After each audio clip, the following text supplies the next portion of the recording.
কয়েকদিন আগে স্কুটারের একটা গ্রুপে এক ভাই তার স্কুটারের মাইলেজের একটা ছবি শেয়ার করছে।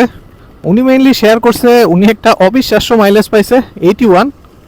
কিন্তু আপনারা খেয়াল করলে দেখবেন এই ভাই মাইলেজ এক এক সময় এক এক রকম পাচ্ছে। কখনো 69, কখনো 44, কখনো 51, আবার কখনো 81। মানে মাইলেজগুলার কোনো ধরনের মিল নাই, খুবই উল্টাপাল্টা মাইলেজ। এটা কিন্তু ওনার অ্যাকচুয়াল মাইলেজ না। যেহেতু অনেক দিন ধরে স্কুটার চালাচ্ছি তাই নিজের এক্সপিরিয়েন্স থেকে ব্যাপারটা আমি এক্সপ্লেন করতেছি। খেয়াল করলে দেখবেন উনি স্কুটারের এক দাগ কমতে না কমতেই হয়তো ফুয়েল নিয়ে নিচ্ছেন।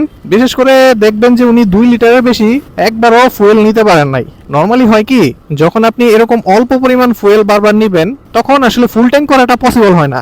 এর কারণ হচ্ছে কিছুক্ষণ স্কুটার চালায় এসে যখন আমরা ফুয়েল নিতে যাই, স্কুটার রানিং থাকা অবস্থায় ফুয়েলের আয়তন কিন্তু একটু বাড়তি থাকে। তো যে কারণে আপনি আপাত দৃষ্টিতে ফুল ট্যাঙ্ক ফুয়েল নিছেন মনে হইলেও আপনার ফুয়েলের ট্যাঙ্কে কিছু পরিমাণ গ্যাপ থেকেই যায়। আপনি যদি ওনার রিসেন্ট মাইলেজটা বাদ দিয়ে লাস্ট 3টা মাইলেজের অ্যাভারেজও করেন তাহলে দেখবেন যে মাইলেজটা 50-55 এর আশেপাশেই থাকবে এবং এটাই ওনার অ্যাকচুয়াল মাইলেজ। উনি পরবর্তীতে কমেন্টে এই কথাটা বলছেনও। তো এরকম হাইলি আনএক্সপেক্টেড রেজাল্ট পাওয়ার কারণ হচ্ছে উনি বারবার খুব অল্প পরিমাণ ফুয়েল নিয়ে ফুল ট্যাঙ্ক করে ফেলেন। এখন প্রশ্ন হচ্ছে উনি যে অ্যাপটা ইউজ করে মাইলেজ টেস্টটার রেকর্ড রাখছেন এই অ্যাপটার নাম কি?